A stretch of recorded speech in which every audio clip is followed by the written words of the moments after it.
No vídeo de hoje eu quero falar um pouco sobre as opções de carreira para o profissional de programação. Você gosta de programar? Você quer atuar na área? Mas como você quer atuar? Você quer ser um funcionário de uma empresa? Você quer trabalhar como autônomo? Você quer ser um empresário? Você quer dar aulas de programação? Existem várias opções, mas cada uma tem suas vantagens e desvantagens, os desafios, as armadilhas, e eu quero falar hoje um pouquinho sobre isso. Quais são os problemas maiores que você tem aí? Em primeiro lugar, sua experiência de programação. Quer dizer, a menos que você já esteja programando, e essa é uma recomendação minha, quer dizer, crie um jogo, crie um programa para um amigo, mas comece a programar. Não chegue totalmente verde dentro de uma empresa, sem nenhum conhecimento prático, fora o que eventualmente você tenha conseguido em cursos ou numa faculdade, etc. Por quê? Porque para você se tornar produtivo como programador, você precisa ter uma certa experiência nisso. E a empresa então olha alguém que nunca programou e pensa: eu vou ter que esperar 6 meses, um ano para ele se tornar produtivo. É melhor eu pegar alguém que já tenha, por conta própria, feito esses 6 meses, um ano de trabalho, já esteja programando, mesmo que me custe mais caro do que de repente alguém que, quando finalmente começar a produzir, talvez saia vá para outra empresa e eu gastei todo aquele investimento. Então, se você não tem uma experiência prática, essa é uma barreira de entrada. E aí nós temos aquela situação do tipo: se eu não conseguir um emprego ainda, eu não tenho experiência, se eu não tenho experiência, eu não consigo um emprego. E aí quais são as avenidas para escapar disso? Uma delas é justamente você programar por conta. Faça um jogo e coloque numa loja online.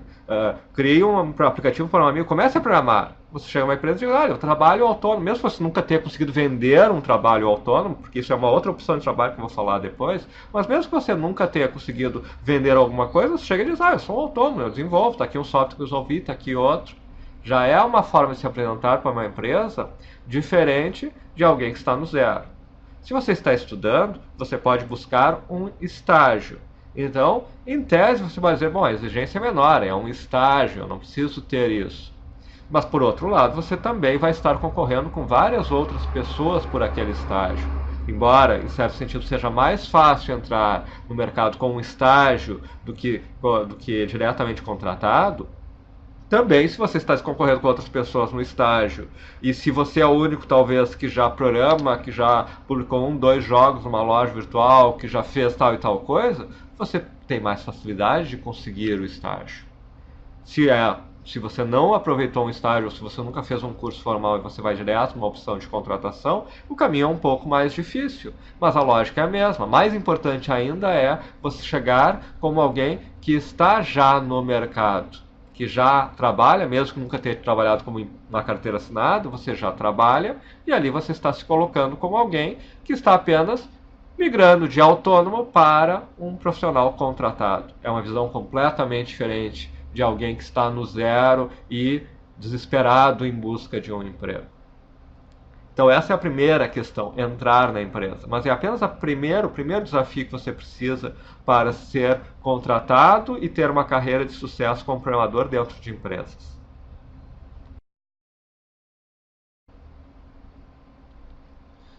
Em algum momento você vai ter superado a primeira barreira e você vai encontrar um espaço dentro de uma empresa.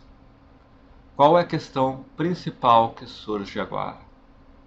Sua postura profissional, sua capacidade de entender a cultura da empresa e trabalhar de uma forma produtiva dentro dessa cultura. E na maioria dos casos, isso não falha, não apresenta problemas em relação aos conhecimentos técnicos do profissional. Até porque se espera que ele esteja aprendendo. Em geral, os problemas que aparecem aqui são de postura. Você chegar fora do horário, você chegar atrasado em reuniões, você não interagir de uma forma eficiente com a equipe, você não saber ouvir um cliente, não saber ouvir uma crítica de um chefe. Talvez sejam questões, inclusive, que você nunca tenha considerado como importantes. E, na verdade, muitas vezes, quanto melhor você é tecnicamente, mais você deixa de dar valor a estes outros aspectos. Mas são decisões. Se você quer ser um empresário, se você quer ser um profissional autônomo, cada um tem os seus aspectos, os seus desafios. Se você quer ser um funcionário de uma empresa, você tem que entender como você vai navegar pela cultura organizacional daquela empresa. É possível até que você chegue à conclusão que aquela cultura é incompatível com os seus valores, com sua lógica de trabalho, etc. Você simplesmente vai atrás de outra empresa. Mas você tem que olhar isso com muito cuidado, principalmente quando você está iniciando, você está querendo ganhar experiência. Então, seu primeiro papel quando você entra pela primeira vez dentro de uma empresa é ter uma postura adequada. E alguns aspectos que muitas vezes um profissional iniciante falha são aspectos que valem em todas as situações, não apenas numa empresa, ou em qualquer empresa, ou qualquer trabalho como autônomo, ou se você for um empresário, etc. Chegar no horário, numa reunião, atender bem um cliente, saber ouvir, saber receber críticas, são exemplos de questões que são fundamentais e que são importantes. Inclusive, se você quer, não, mas eu só quero sentar na minha sala e programar. Ok, mas você vai provavelmente ser inútil para qualquer empresa se ao sentar na sua sala e programar, você não conseguir se comunicar com alguém para ouvir o que é necessário ser feito e para dar respostas adequadas. Se você não souber dar prazos realistas e pelo menos se esforçar para cumpri-los e assumir os erros quando errar, ou seja, as questões que vão além do aspecto técnico são as primeiras que você precisa se preocupar no momento que você colocou o seu primeiro pé dentro de uma empresa. Entender como a empresa funciona, entender o que se espera de você dentro da empresa, e entender como você pode agir perante isso. A próxima barreira, o próximo obstáculo que eu quero lhe falar quando você trabalha como um programador dentro de uma empresa é talvez o mais perigoso, o mais difícil de se aperceber, que é entender que você precisa se manter atualizado com a tecnologia, que você não pode se acomodar, porque é mais natural você se acomodar naquilo que você faz todos os dias dentro daquela empresa. E o que muitas vezes acontece é que passam-se os anos e em determinado momento, talvez você saia da empresa e precise ir para o mercado e descubra que você sabe algum tipo de ferramenta, algum tipo de tecnologia que não é mais o de grande valor para o mercado. Ou talvez simplesmente a empresa tenha que passar por uma migração tecnológica, ela abandona determinado tipo de ferramental e passa a usar outro, e se descobrem que você simplesmente não é mais produtivo para aquilo. Você se tornou ultrapassado. Você tem que fazer toda uma reciclagem para continuar podendo produzir com qualidade. E talvez nem faça sentido para a empresa, talvez nem seja fácil de fazer essa reciclagem, talvez você tenha se fechado numa visão própria de mundo e deixado de enxergar o todo. Você deixou de enxergar o que está acontecendo no mercado, que novas tecnologias, etc. De repente, tantas migrações aconteceram ao longo dos anos. Se desenvolvia software de um jeito, passou a se desenvolver de outro e depois de outro. Eventualmente, você tem um grande conhecimento de desenvolvimento de software numa plataforma Windows e descobre que o grande mercado agora é desenvolvimento para web, desenvolvimento para mobile e, de repente, o seu conhecimento passa a apresentar uma série de falhas porque você se especializou demais em algo e esqueceu de olhar o todo. Se você gosta da área de programação, você tem que estar sempre atento. As melhores oportunidades vão surgir em novidades, em novas tecnologias. Então, talvez nem seja que você perca aquilo que você conquistou ao chegar àquela empresa. Talvez seja simplesmente que você tenha deixado passar uma oportunidade fantástica que passou. De repente você está numa empresa e surge uma oportunidade de trabalhar com uma nova tecnologia e eles contratam alguém de fora pagando 5 vezes o seu salário porque é a única pessoa que conhece aquela tecnologia. E aí você se pergunta, por que eu não passei os últimos 3 anos acompanhando e desenvolvendo? Por que eu não trouxe para a empresa a opção de migrar para essa tecnologia? Aquele salário poderia ser o meu. Então, se acomodar no que você faz quando você já conquistou o seu espaço é um dos maiores erros do profissional de tecnologia. A grande graça, a grande questão da tecnologia é justamente que estão sempre surgindo coisas novas que abrem novas portas, que abrem novas possibilidades. Então você está justamente deixando de aproveitar o grande valor dessa área, que amanhã ou depois pode surgir uma tecnologia nova, fantástica, e que se você dominá-la, você pode mudar completamente sua vida. E você parou de olhar tudo isso porque você se concentra só em fazer o dia a dia de uma determinada atividade e parou de enxergar a tecnologia como um todo. Então, esta talvez seja a grande questão para quem quer permanecer como programador, que é esquecer de se reciclar continuamente e principalmente manter os olhos abertos a tudo o que acontece no mercado.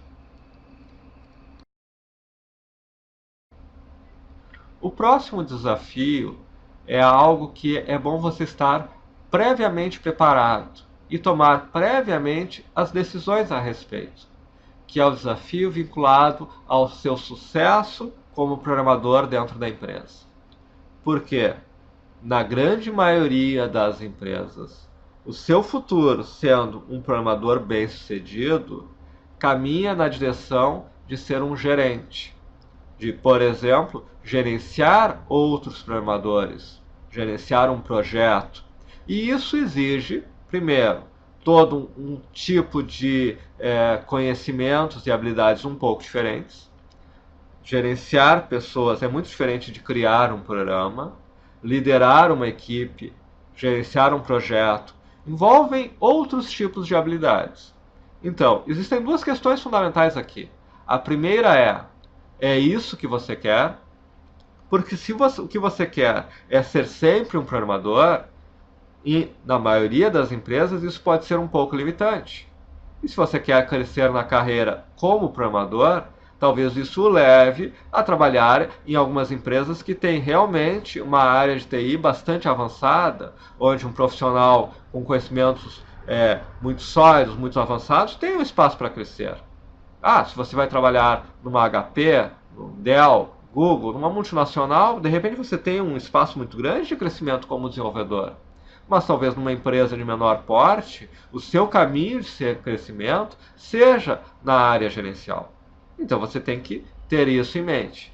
E se você chegar e disser, não, mas faz sentido para mim, eu posso gerenciar uma equipe. Isso é uma atividade que estou aprendendo, estou enxergando e faz sentido treinar um estagiário, gerenciar um projeto, etc.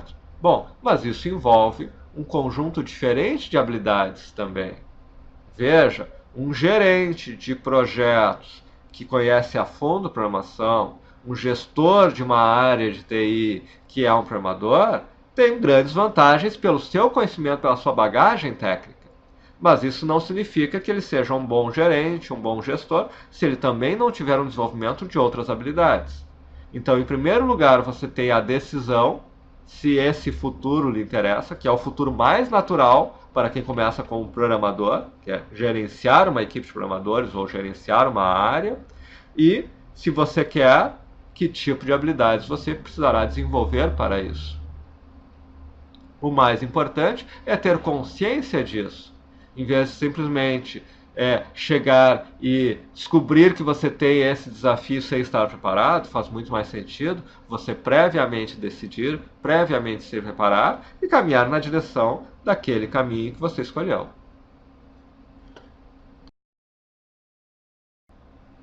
Eu quero falar agora um pouco sobre o trabalho como autônomo. Ele tem dois vieses, eu diria, em termos da sua estratégia de como se colocar no mercado. Eu conheço pessoas que preferem viver com trabalhos como autônomo, que não gostam de serem funcionários permanentes de uma empresa, certo? Isso é uma opção.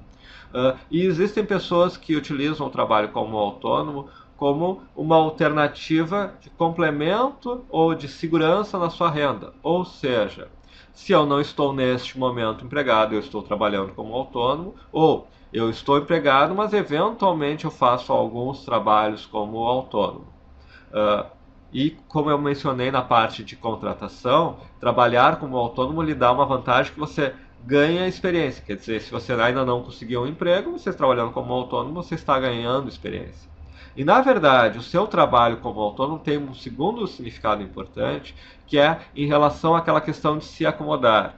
Se você tem um trabalho numa empresa que é sobre uma tecnologia específica, mas você faz alguns trabalhos como autônomo no mercado, isso significa que você não está se fechando para uma realidade específica. Você enxerga demandas do mercado, você enxerga questões mais amplas do que apenas desenvolver programação, como lidar com o cliente, como atender, etc. E isso lhe dá também um pouco mais de flexibilidade. Quer dizer, você sabe que se você perder aquele emprego, você tem aquele trabalho como autônomo que vai ser o que você vai fazer, eventualmente, até conseguir um outro emprego. Mas também existem as pessoas que preferem o trabalho como autônomo. Nós vamos falar um pouco aqui sobre isso, mas primeiro em relação à questão mais ampla, digamos assim, via de regra, o trabalho como autônomo tem mais flutuações, é mais inseguro. Quer dizer, eu conheço profissionais num nível top que em determinado momento estavam preocupados, porque no meio de uma crise sumiu todos os trabalhos. Um que eu conheço, excelente profissional, depois foi trabalhar numa multinacional, depois foi convidado para trabalhar nessa multinacional nos Estados Unidos, hoje mora nos Estados Unidos, ou seja, um profissional sênior, um profissional extremamente qualificado. Mas ele sempre gostou de trabalhar como autônomo, ele trabalhava antes disso como autônomo, e houve momentos em que ele enfrentou dificuldades, porque o mercado simplesmente se retraiu. Então, não necessariamente você ser bom lhe garante uma estabilidade como autônomo. Por outro lado, como autônomo, muitas vezes você consegue ter um rendimento, uma receita, que às vezes não aparece quando você é funcionário de uma empresa. Então, são os dois lados de uma moeda. Às vezes, tem pessoas que gostam de ter um emprego, mas tem alguma atividade como autônomo. Tem pessoas que vivem só como autônomo, aproveitam o fato de que isso às vezes lhe dá um rendimento superior, mas é interessante nestes casos saber que você tem que estar preparado para determinadas situações em que você está menos protegido. Você não vai ter um seguro-desemprego porque surgiu uma crise, você não tem um fundo de garantia, enfim. Você tem que ter os cuidados necessários se o seu foco principal é trabalhar exclusivamente como autônomo. Mas nós vamos falar um pouco mais sobre o que significa ser um autônomo e quais são as opções de como você faz esse trabalho. Existem diferentes formas de você atuar como autônomo. E um mesmo profissional pode atuar em mais de um desses modelos. Mas eu vou falar deles um a um. O primeiro, e eu creio que talvez seja o mais fácil de entendermos e até o mais fácil de alguém começar na atuação como autônomo, é você prestar serviços para empresas que desenvolvem software.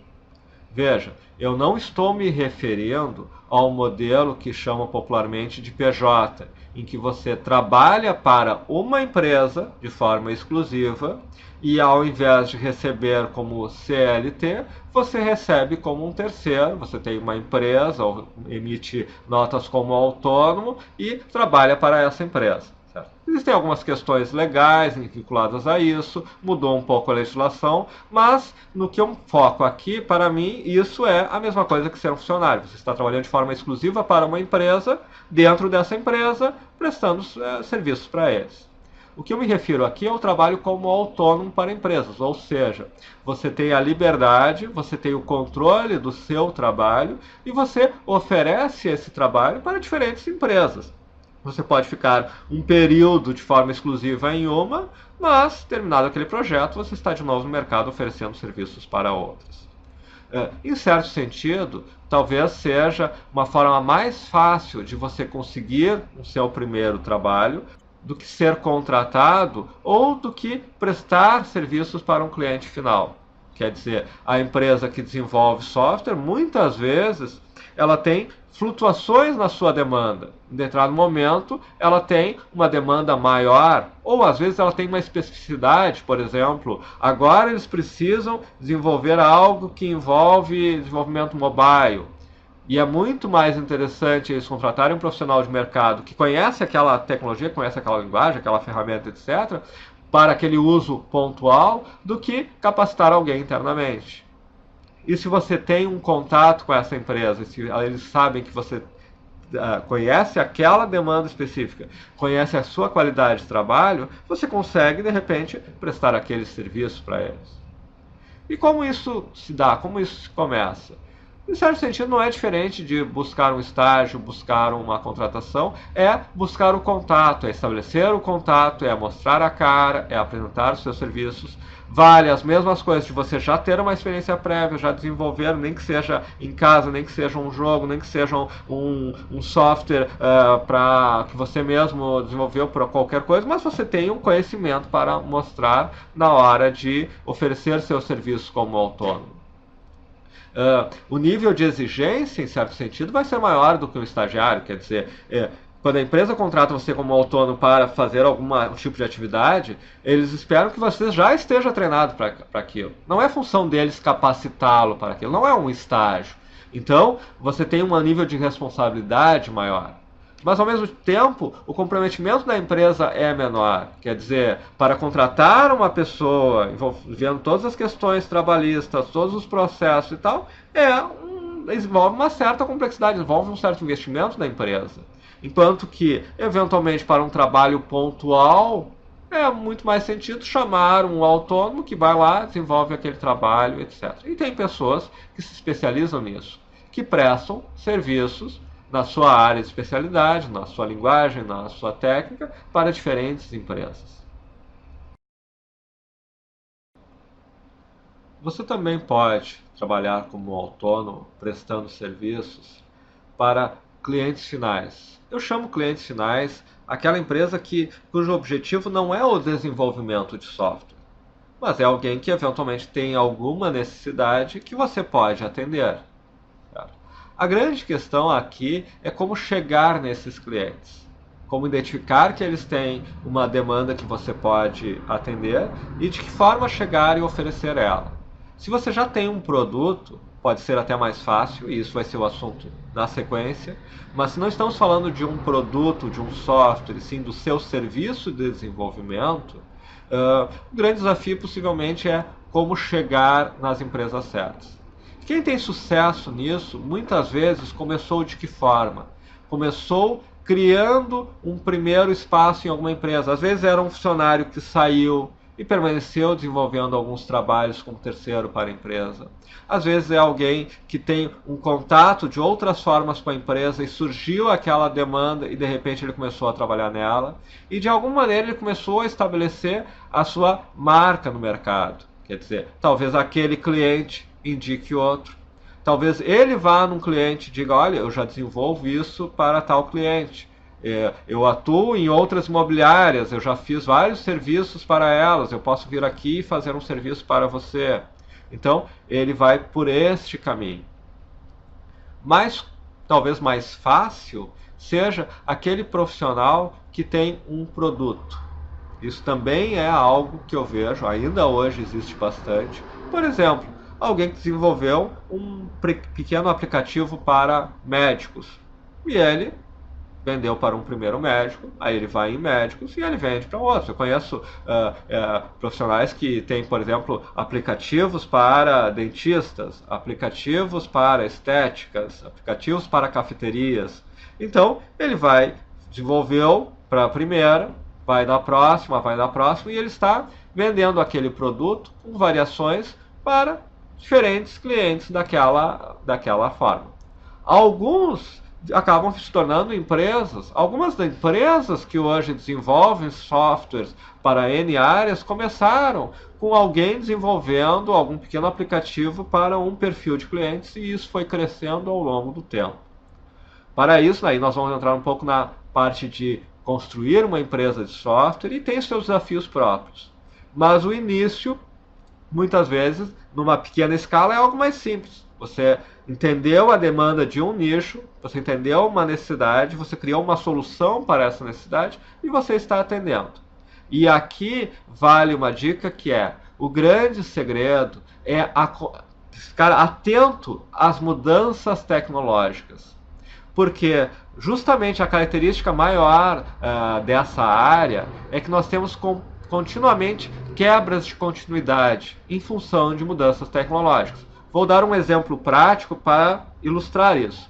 Vamos dizer que você vai em empresas, sei lá, cafeterias e quer vender seu produto. Você descobre que esse mercado já está ocupado, já tem muita gente que vende produtos para cafeterias, etc. Aí, em determinado momento, você se dá conta que surgiu um espaço em função de uma mudança tecnológica, por exemplo. Não, peraí, mas eu posso criar um produto que rode no celular e que o próprio cliente, quando chega na cafeteria, no próprio celular dele já aparece o menu e ele pode pedir o café. E você constrói uma solução desse tipo. De repente, apesar de toda a cafeteria ou quase toda a cafeteria já ter alguém que atende de alguma forma, você tem um produto diferente. E de repente, o seu produto é melhor do que os produtos existentes. E aqueles produtos existentes não podem competir com o seu tão facilmente, porque envolve eles migrarem, talvez ainda usem Windows, ou talvez mesmo serão aplicações para web, isso é completamente diferente de uma aplicação que envolve mobile. Essas empresas terão que redefinir seu software, contratar programadores e tal, e você consegue começar a ganhar um espaço no mercado, porque você identificou algum tipo de característica numa mudança tecnológica que lhe dá a possibilidade de ter uma vantagem competitiva. Então, quando você vai entrar no mercado para oferecer um produto, já olhe se não existe algo disruptivo, já não existe alguma possibilidade de você oferecer algo que não é oferecido hoje, porque as empresas que estão hoje no mercado já estão há um certo tempo no mercado. E nesse tempo surgiu alguma mudança no cenário que permite você entrar de uma outra forma. Então, muitas empresas surgiram aproveitando isso. Muitas empresas se tornaram grandes empresas porque, em determinado momento, se aproveitaram do surgimento dos bancos de dados, da migração de DOS para o Windows, do surgimento de aplicações web, do surgimento de aplicações para mobile. E isso não para. Continuamente vão surgindo novas novidades tecnológicas, novas ondas, e você pode estar atento e simplesmente pegar, opa, aqui está surgindo uma nova onda, vou entrar nesta, vou desenvolver um produto aproveitando esta onda. Até agora nós falamos da situação de trabalhos presenciais, seja específicos para uma empresa, seja como autônomo. Mas existe também a opção à distância. No caso do desenvolvimento de software, cada vez é mais comum profissionais que desenvolvem software à distância. Se você busca esse tipo de opção, ela tem um conjunto de vantagens. Ela lhe dá a flexibilidade de deslocamento. Você não precisa estar em um lugar específico ou uma cidade específica, você pode viajar para outro local, você pode buscar um local onde há um melhor padrão de vida ou um melhor custo de vida, por exemplo. Eu conheço várias pessoas que foram tanto por um caminho quanto pelo outro caminho. Tá? Mas é importante você entender o seguinte: o nível de exigência, a qualidade do que você precisa apresentar é significativamente maior para você conseguir uma posição à distância. Coloque-se no lugar da empresa.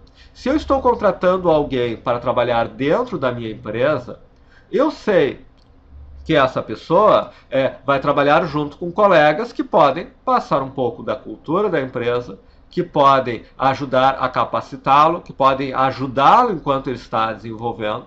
Eu talvez até tenha modelos de capacitá-lo com recursos internos ou pagando cursos externos, mas é algo que eu sei que faz parte do processo de trazer alguém para dentro da empresa. Se a pessoa trabalha à distância, eu tenho uma expectativa de que ele tenha mais autonomia e que eu precise me esforçar menos para todos esses aspectos, porque eu tenho menos condições disso. É mais difícil passar a minha cultura para alguém que está distante. É mais difícil eu capacitá-lo se ele está distante. Então eu espero alguém que venha mais pronto, alguém que já esteja mais alinhado, que já entregue mais rapidamente os resultados que eu espero, se ele não vai vir diretamente a trabalhar dentro da minha empresa. Então minha expectativa em relação ao que ele tem a entregar é maior. Isso tem que ser considerado. Se você busca fazer um trabalho à distância, tudo aquilo que eu falei antes, de você ter uma experiência, você ter resultados para mostrar, você já desenvolver, etc., se torna ainda mais crítico. É ainda mais elevado o padrão de exigência daquilo que você precisa mostrar para conseguir, seja um emprego que você trabalha à distância, seja a entrega de serviços como autônomo à distância.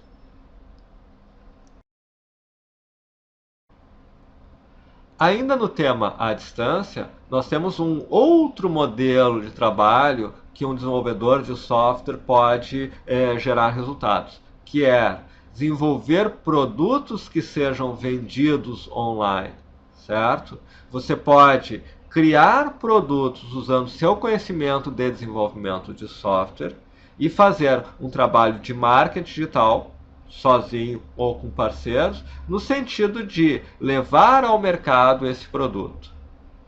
Você pode olhar num limite que você tem um produto extremamente disruptivo e que por si só comece a se tornar viral e se espalhar pelo mercado.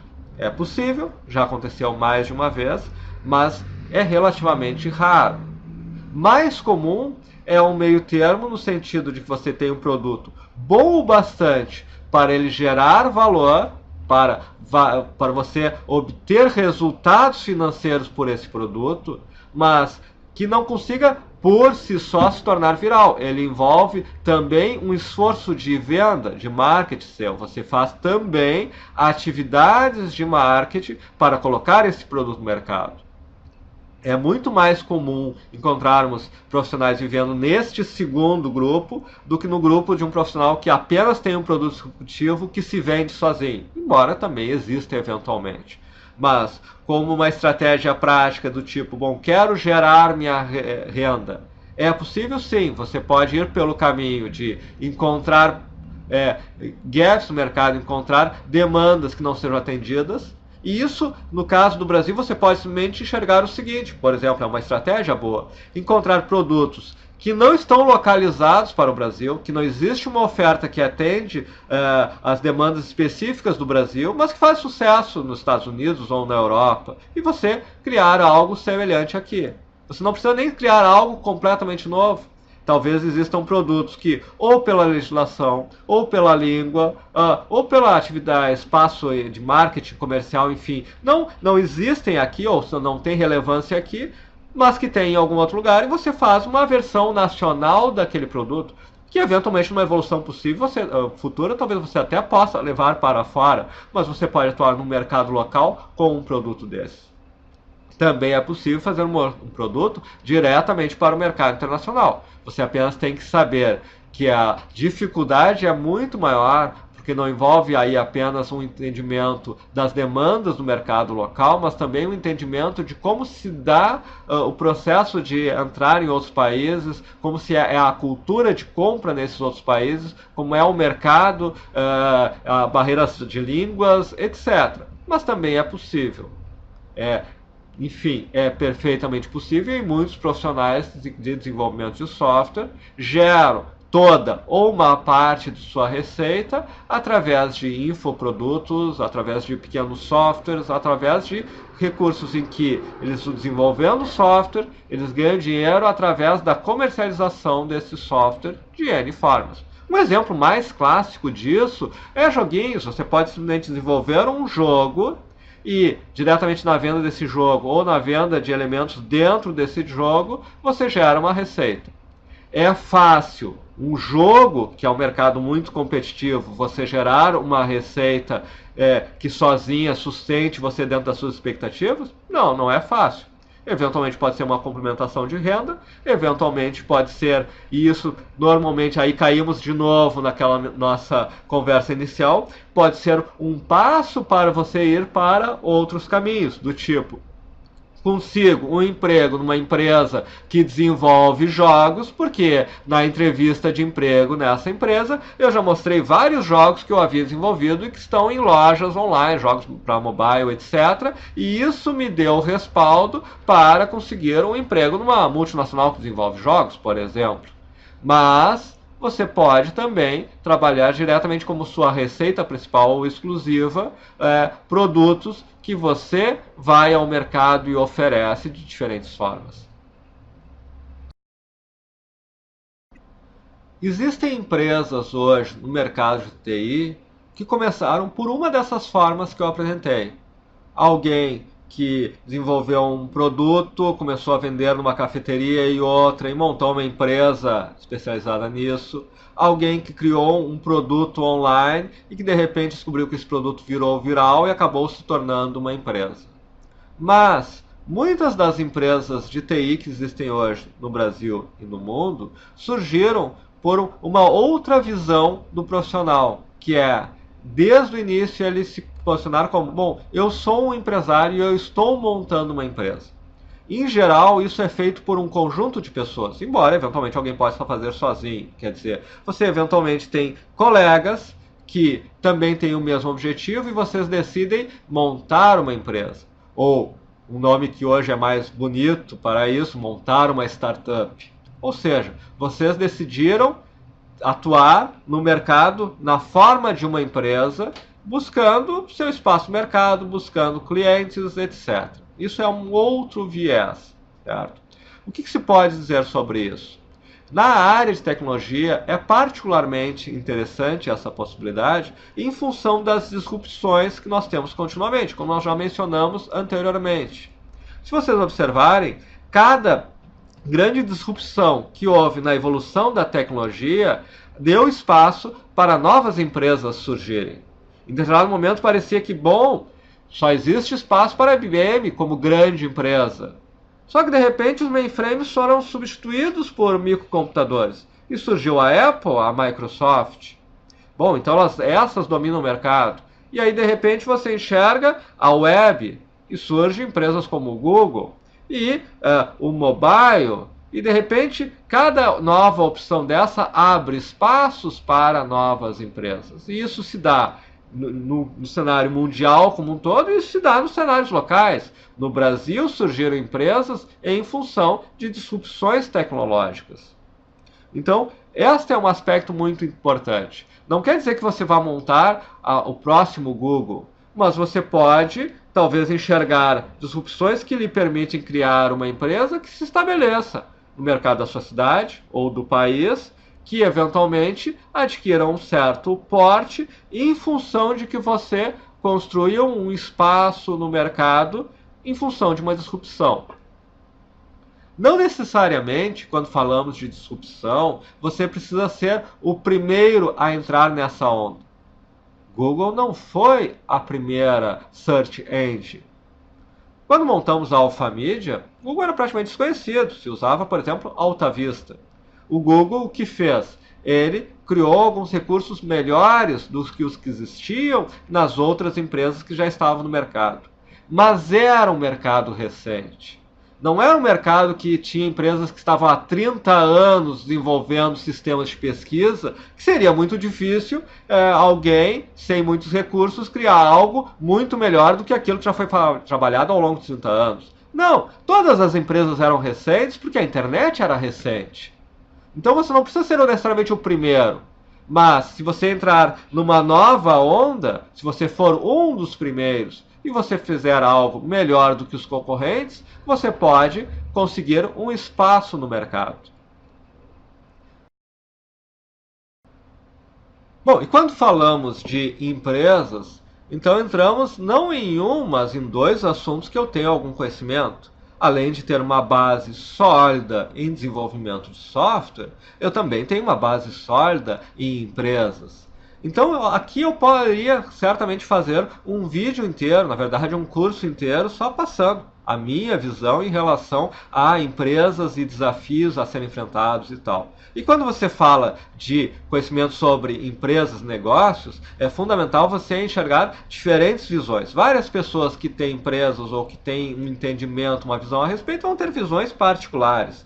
E você não deve seguir nenhuma exclusivamente. Mas vale a pena ouvir pessoas que têm empresas, que conhecem desafios, etc. Bom, como aqui isso é apenas um item dentro do todo, eu vou passar muito rapidamente pelas questões. Apenas passar os alertas, as coisas que você tem que ter atento quando você monta uma empresa. Sócios. Que tipo de sócios você vai ter? Vão ser todos programadores como você? Estou sempre assumindo que estou falando aqui com alguém da área de programação, com interesse na área de programação. Todos os demais sócios vão ser programadores? Vocês vão ter desafios no aspecto de gestão, desafios no aspecto de marketing, desafios no aspecto jurídico, no aspecto comercial.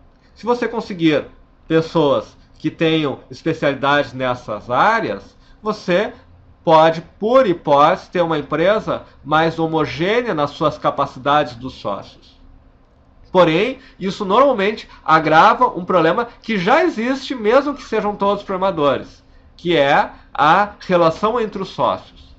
Assuma, desde o início, que se você tem sócios e você está montando uma empresa, um dos maiores desafios que você tem pela frente é fazer uma gestão adequada da relação entre os sócios. Uma das maiores causas de fechamento de empresa é algum desentendimento, ou alguma falha, ou alguma questão estrutural entre os sócios. Saiba que isso é um desafio. Pode ser melhor se você tiver sócios com habilidades diferentes, é conveniente isso, resolve alguns aspectos que possivelmente são fragilidades na empresa, mas sejam eles com perfis diferentes, sejam eles com perfis semelhantes ao seu, a gestão da relação entre eles é fundamental. Questões trabalhistas, questões legais de maneira como um todo. No Brasil, além de todas as questões legais que existem, a questão trabalhista é uma questão essencial. À medida que vocês começarem a crescer como empresa, você tem que saber que esta é uma questão que tem que ser levada muito a sério. Uma questão trabalhista pode derrubar sua empresa, assim como uma questão societária pode derrubar sua empresa. Que mais? Fluxos do dinheiro. Você terá que saber como lidar com os fluxos de dinheiro. Você vai utilizar financiamentos ou não?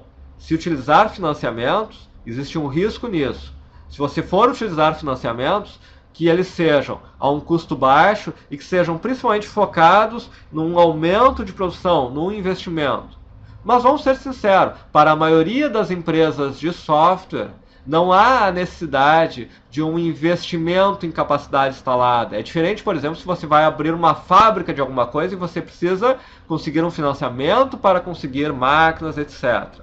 Via de regra, se você está construindo uma empresa nova, utilize capital próprio na medida do possível. Quando não utilizar capital próprio? Quando você precisa alavancar e quando você está muito seguro do que você está fazendo. Você já tem experiência, você sabe que aquilo gera um resultado, você tem condições de pagar a qualquer endividamento que você venha a ter, porque você sabe aquilo. Em princípio, se você está começando uma empresa, você não sabe. Então, se você vai errar, pelo menos erre com um dinheiro próprio e não com dinheiro de bancos. Ou erre com dinheiro de terceiros junto com o seu. Entramos no próximo assunto. Você pode ter, além dos seus sócios, que são também que trabalham na empresa, você pode ter investidores. Se você tem ambições muito altas, você já quer chegar num patamar muito elevado, você provavelmente vai precisar de investidores. Existe toda uma lógica em relação a isso. A única questão que eu posso dizer assim de forma muito preliminar é ter muita cautela nisso, ter muito entendimento das expectativas de lado a lado. Um investidor, mesmo um angel investor ou um fundo, etc., tem toda uma etapa disso, existe toda uma ciência disso. Em cada etapa desse processo, você tem que entender muito bem quais são os papéis de cada parte. Normalmente, se você está montando uma empresa e existe uma figura que é um investidor que está aportando dinheiro nessa empresa, normalmente a sua visão em relação ao negócio, ao dinheiro, ao valor de cada parte, aos objetivos, normalmente é diferente daquela pessoa que está fazendo um investimento. Então, sincronizem as expectativas de lado a lado. Aprendam a falar a mesma linguagem, aprendam a setar os mesmos objetivos, senão as chances de mais adiante as coisas não funcionarem da maneira como você espera são muito grandes. E claro, eu poderia falar sobre N outros aspectos, mas ser um empresário exige toda uma lógica, toda uma construção, é muito mais complexo do que pode parecer à primeira vista. Não quer dizer com isso que eu queira desestimular isso. Existem muitas, na verdade, todas as empresas que existem, em algum momento houve a figura de um empresário ali acreditando, fazendo e trabalhando. Então é uma opção. Se você quer montar uma empresa e você está hoje decidindo o que eu vou fazer da vida, bom, a área de TI é uma excelente opção para alguém que está pensando em montar uma empresa, justamente pelo fator de disrupção que nós comentamos anteriormente. Existem grandes chances de as próximas e grandes empresas que surgirem no mercado serem empresas que se aproveitem de alguma mudança tecnológica que não aconteceu ainda, que vai acontecer a qualquer momento e que, se você está ali numa posição adequada, você pode se aproveitar daquilo e fazer a construção de uma empresa num mercado que talvez nem exista hoje e que, portanto, nem tem competição hoje. Outra opção que você tem como desenvolvedor é ensinar. Ensinar desenvolvimento e ensinar em áreas relacionadas. Eu vou apenas passar um pouco opções que você tem dentro dessa área. Você pode trabalhar de forma pontual, por exemplo, em escolas como a Alfamídia, em cursos livres, até como dando aulas particulares, dando aulas para pessoas que buscam aprender. Você pode criar infoprodutos. Você pode primeiro desenvolver, trabalhar para empresas como a Alfamídia. A Alfamídia contrata profissionais para desenvolver vídeos. Você pode desenvolver vídeos educacionais a pedido de empresas. Você pode atuar como um tutor ou como um profissional de cursos à distância dentro de empresas. Mas você também pode, você mesmo, criar infoprodutos, criar produtos de ensino e utilizando marketing digital, vendendo diretamente, vendendo através de parceiros, fechando com um coprodutor que ajuda na divulgação dos seus cursos, você pode ter uma área de atividade dessa forma. E você pode ir para o ensino formal. Você pode dar cursos em cursos técnicos, faculdades, cursos tecnólogos, mestrados, etc. Muitos profissionais que atuam com desenvolvimento de software evoluíram para essa área acadêmica. No geral, se você busca atuar com infoprodutos, você provavelmente vai precisar ter também, não apenas um aspecto de didática, mas também um entendimento, ou um bom parceiro que tenha isso, do aspecto de marketing digital.